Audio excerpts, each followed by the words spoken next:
bahwa kalangan intelektual tetap akan memandu negeri ini dengan kritisisme, bukan dengan pragmatisme. Disitulah idealisme. Bagaimana mungkin ada warga negara melaporkan warga negara yang lain, yang saya, demi kepentingan kepala negara? Di mana otaknya itu? Rocky Gerung, warga negara yang mengkritik Jokowi, dilaporkan oleh warga negara supaya Jokowi senang itu.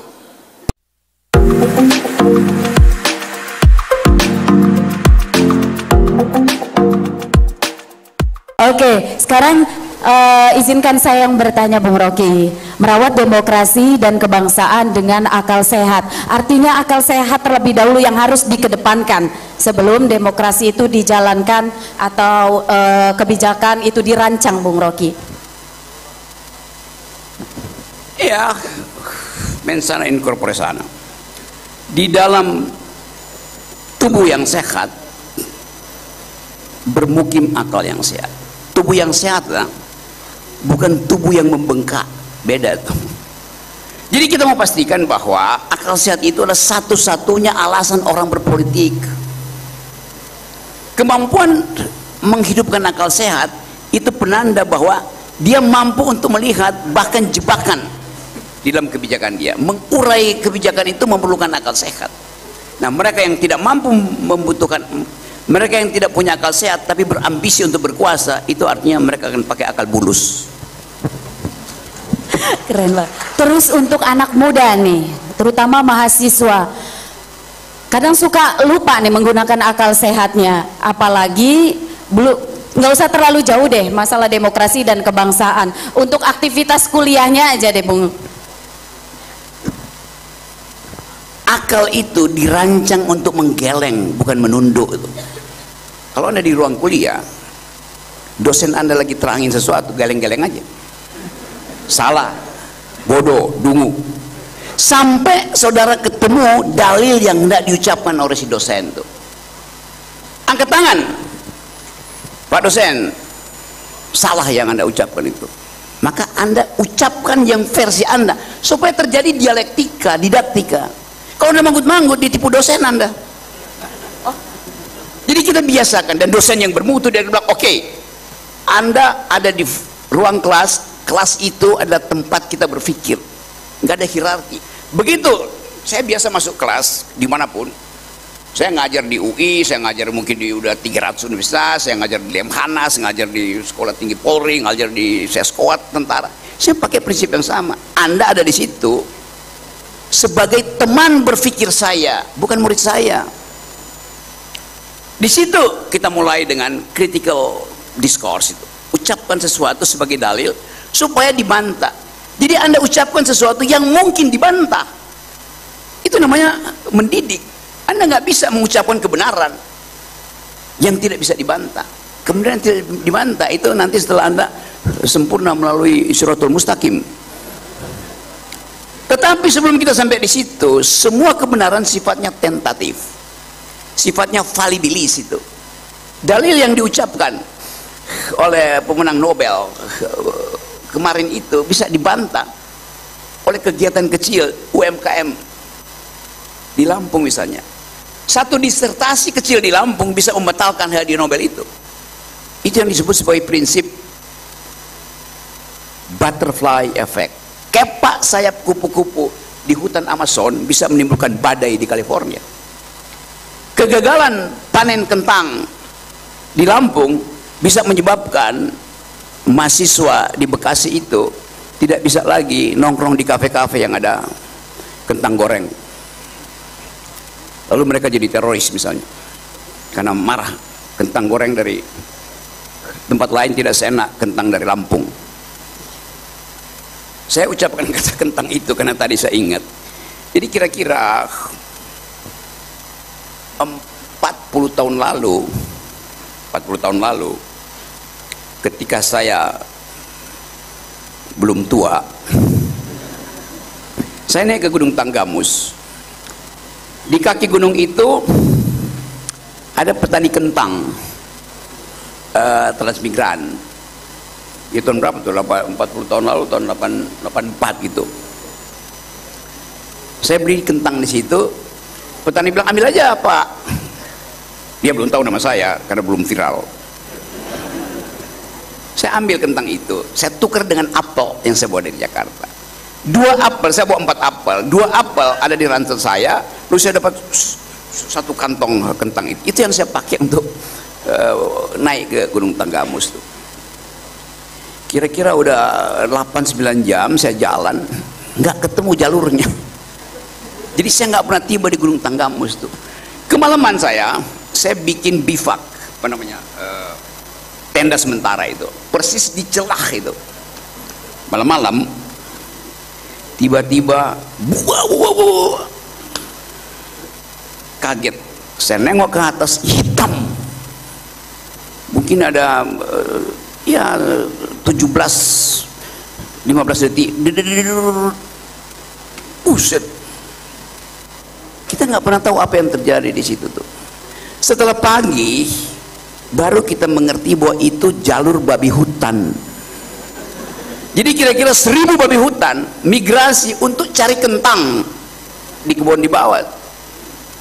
Jadi lakukan begini, saya bikin itu kira-kira 20 cm babi hutan sini. Kalau saya keluar sengaja di situ pasti habis ditabrak oleh babi hutan. Jadi bayangan saya tentang Lampung selalu itu tuh, ada kentang, ada tersesat, ada petani itu. Dan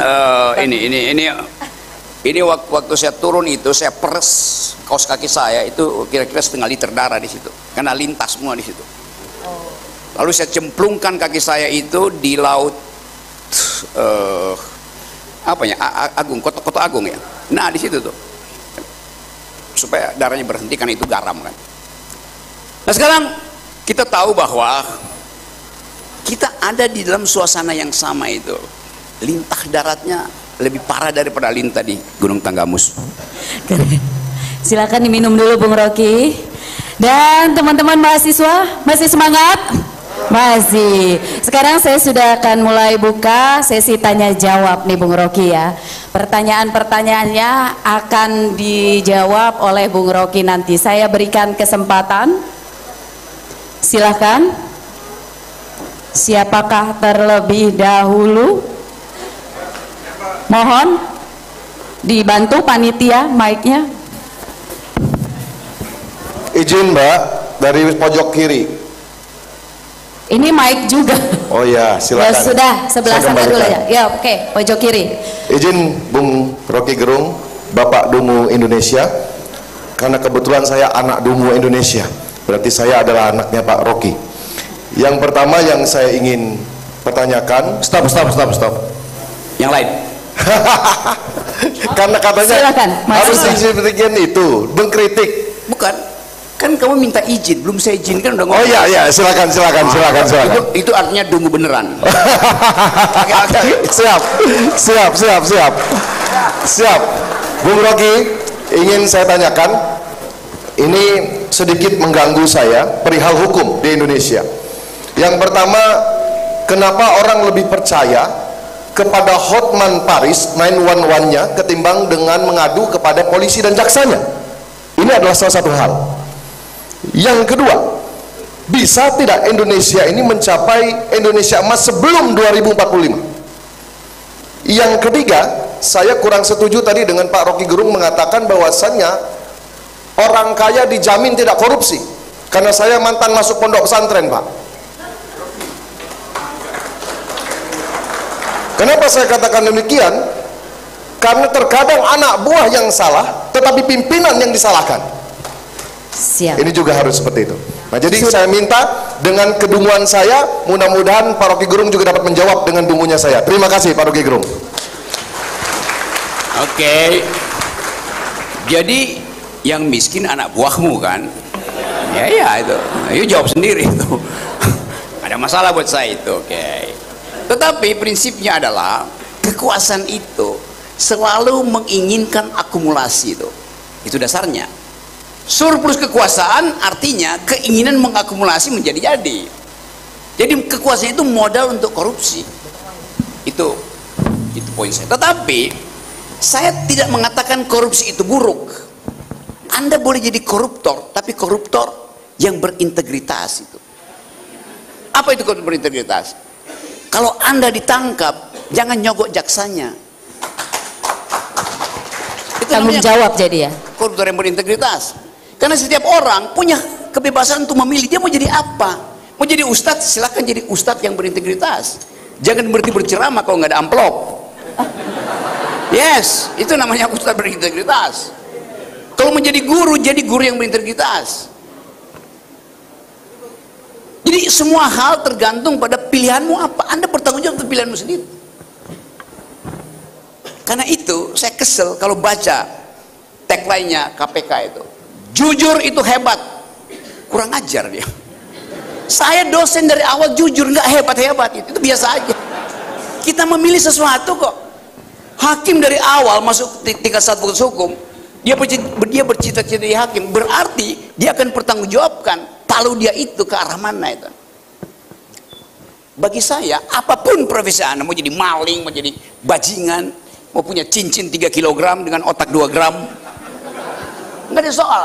Yang penting dia bertanggung jawab terhadap pilihannya itu. Nah, manusia dihitung berdasarkan tanggung jawab dia itu. Gitu penjelasannya. Baik. Salam dungu. Terima kasih. Oke, saya berikan kesempatan untuk mahasiswa IBB Dharma Jaya dulu. Silahkan. Iya. Mahasiswa IBB Dharma Jaya terlebih dahulu. Tepuk tangan dong untuk Dharma Jaya. Cek. Baik. Terima kasih atas kesempatannya. Izin Bung Rocky, ada pertanyaan yang ingin saya tanyakan. Bung Rocky sering menyebut demokrasi kita sering berjalan tanpa akal sehat. Apa indikator utama yang menjadi demokrasi kita berjalan tanpa akal sehat, dan bagaimana kami peran mahasiswa sebagai agen of change ikut menjadi memperbaiki pilar dalam demokrasi tersebut? Terima kasih. Gampang. Demokrasi itu kompetisi antara orang dan orang. Sekarang banyak betul kotak kosong. Kompetisi antara orang dan barang. Akal sehat nggak tuh? Bagaimana sih orang berkompetisi dengan barang? Kotak kosong itu kan barang. Tetapi itu yang diinginkan supaya tidak ada kompetisi justru. Kan konyolnya di situ kan. Jadi sebetulnya dari awal demokrasi didesain untuk pertengkaran argumen. Bagaimana mungkin Anda bertengkar dengan kotak kosong? Namanya dungu. Okay. Sudah cukup terjawab? Atau ingin ditambahkan lagi? Silakan Bung Rocky. Masih ada cukup? Kalau saya tambahkan nanti nggak akan ada pertanyaan lagi. Oke, nggak kebagian nanti yang lain. Silakan, mahasiswa IBB Dharma Jaya saya prioritaskan. Oke, silakan dibantu panitia mic-nya.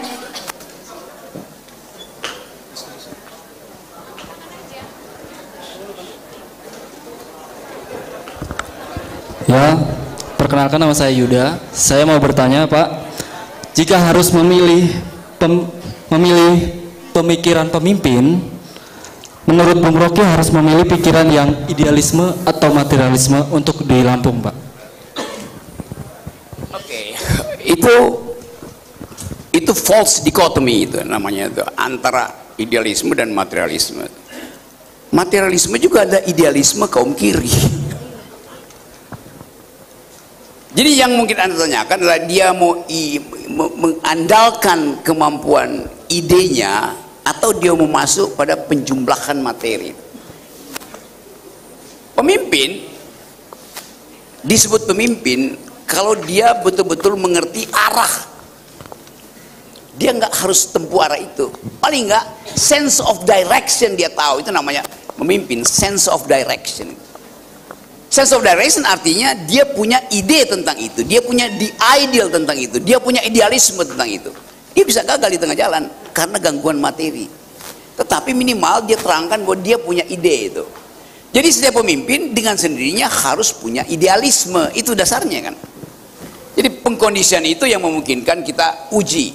Idealisme dia akan dihentikan oleh apa? Ambisi Presiden Jokowi itu idealisme.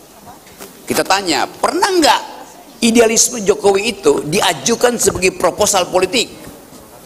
Kapan? Ya dalam kampanye. Idealisme diucapkan dalam kampanye tuh. Pak Jokowi nggak pernah mengajukan IKN sebagai proposal ideal. dalam kampanye. Tiba-tiba ada, artinya apa? Siapa yang suruh?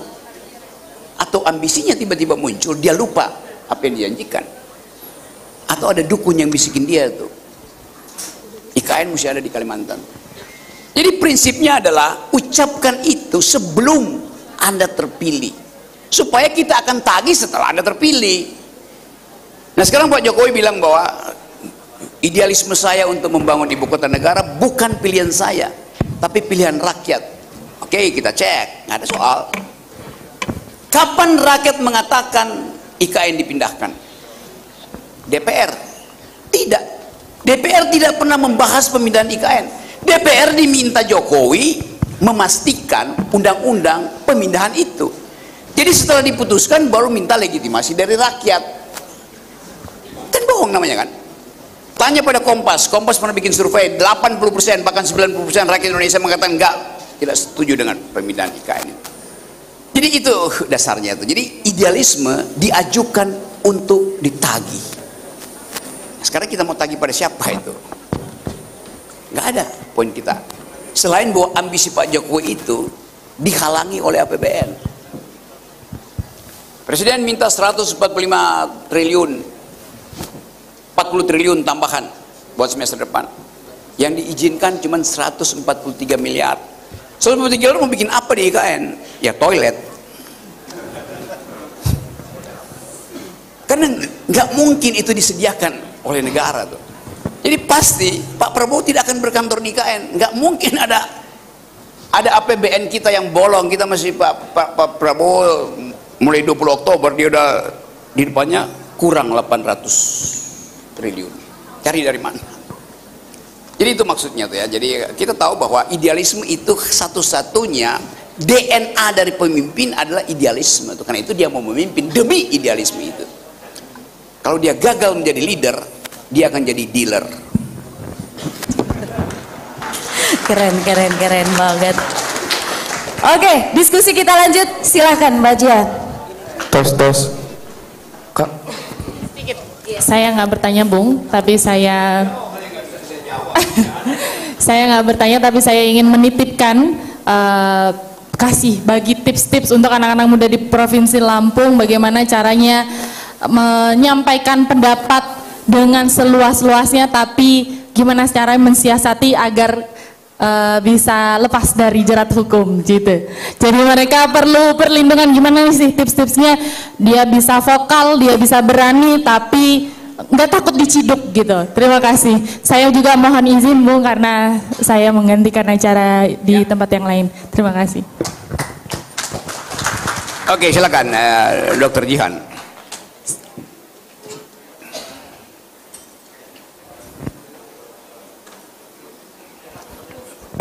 Oke, sebelum pergi tolong tinggalin beberapa kertas untuk resep obat anti cemas Presiden Jokowi. Salah saya. Ya karena sekarang kalau saya hitung misalnya ini Presiden Jokowi pasti setiap malam dia minum Xanax, Esilgen, anti cemas. Kemarin dia masih pamerkan berfoto dengan Pak Prabowo, di sampingnya Prabowo ada Gibran. Jadi itu kan pesan estetik yang juga tragis sebetulnya. Seolah-olah Pak Jokowi akan bilang Gibran itu tidak boleh berada jauh dari Prabowo. Ya mungkin secara fisik dekat dalam foto itu kan yang di Solo itu. Tapi bagaimana secara idealisme tadi coba? Kita nggak tahu. Jadi yang laku sekarang GoFood itu justru apotek-apotek yang masih ada stok obat anti cemas. Tapi kecemasan politik tidak bisa dihentikan karena kalian di sini tetap akan tagih itu walaupun Presiden Prabowo ucapan kabinet kan tetap masih ada. Mahasiswa kan punya cara berpikir lain, akan menagih demokrasi, akan menagih human rights, akan menagih hak yang sama untuk jadi wakil presiden, bukan dengan menyodorkan lewat pamannya. Jadi bagian-bagian itu saya kira tetap penting sebagai common issue bersama kita, bahwa kalangan intelektual tetap akan memandu negeri ini dengan kritisisme, bukan dengan pragmatisme. Disitulah idealisme mahasiswa dan teman-teman LSM. termasuk kawan tadi yang iya. Bung Rocky, memprotes soal keadaan hukum kita. baik, Bung Rocky tadi Bung Jihan mohon minta diberikan semangat untuk anak-anak muda, mahasiswa. Ya, saya tahu itu ya. Iya, silakan. Iya, Jihan tadi, Dokter Jihan minta apa tipsnya supaya berpikir itu tidak kena delik itu. Kemarin terakhir kasus saya masih ada 37 di Barreskrim, tapi saya kira akan diputihkan itu karena kasus terakhir saya soal bajingan tolol itu diputuskan sebagai non delik oleh Pengadilan Negeri Jakarta Pusat ya. Jadi saya lepas sekarang, nggak ada delik. Yang saya bilang presiden dungu, presiden tolol, presiden bajingan tolol, nggak ada delik. Kenapa tadi itu soal hukum? Karena bagaimana mungkin ada warga negara melaporkan warga negara yang lain, yang saya, demi kepentingan kepala negara? Di mana otaknya itu? Rocky Gerung warga negara yang mengkritik Jokowi dilaporkan oleh warga negara supaya Jokowi senang itu. Sementara dia memuji-muji kepala negara.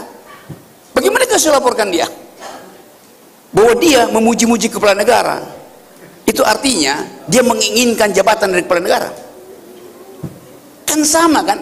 Memuji dan mengkritik sama-sama deskripsi. Dia memuji, dia kasih data. Saya mengkritik, saya kasih data. Loh kenapa saya yang diperkarakan? Bukankah data dia juga bohong karena muji-muji? That's the logic. Jadi kita mesti pastikan bahwa kalau kita kasih kritik, siapkan 2-3 lapis analisis. Rocky Gerung mengkritik bahwa IKN, ya saya udah kritik memang. Bapak Jokowi itu jadi SPG. Sorry, SPG Sales Promotion Girl dari IKN-nya. SPB, Sales Promotion Boy. Memang Pak Jokowi pergi kemana-mana jualan IKN kan waktu itu kan. Jual ke Kanada, Jepang, Amerika, Arab Saudi, segala macam, Australia. Nggak laku. Baru sekarang Jokowi ngakui memang tidak ada satupun investor yang masuk. Dulu dia bilang 1.300 investor karena disebut oleh Bahlil sebanyak itu kan. Saya bilang bohong itu. Saya cuma bilang bohong, saya dilaporin polisi coba. Mereka yang bilang itu benar, nah sekarang minta maaf ke saya. Tapi dasar saya orang religius, saya maafin aja.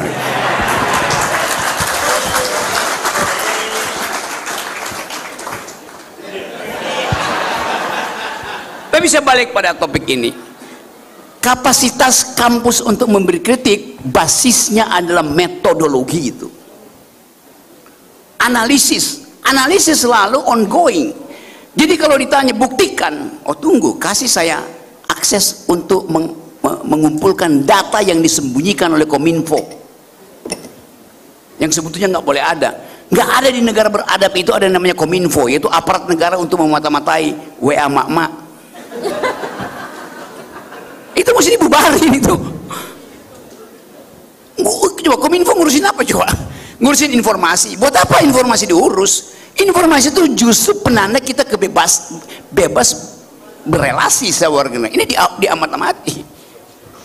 Jadi kelihatannya negeri ini mesti ditata ulang dengan tadi prinsip kesehatan hukum, prinsip kesehatan berpikir. Jadi Anda tetap ucapkan kritik, nggak akan ada delik di situ kalau Anda bilang ini adalah postulat akademisku. Postulat akademis itu dibahas di ruang ini, bukan di ruang Barreskrim. Jadi bilang saya kasih kritik berdasarkan prinsip-prinsip akademis, selesai masalah.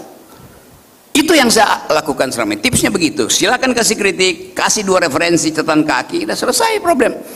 Dalil akademis hanya bisa dibatalkan di forum akademis itu.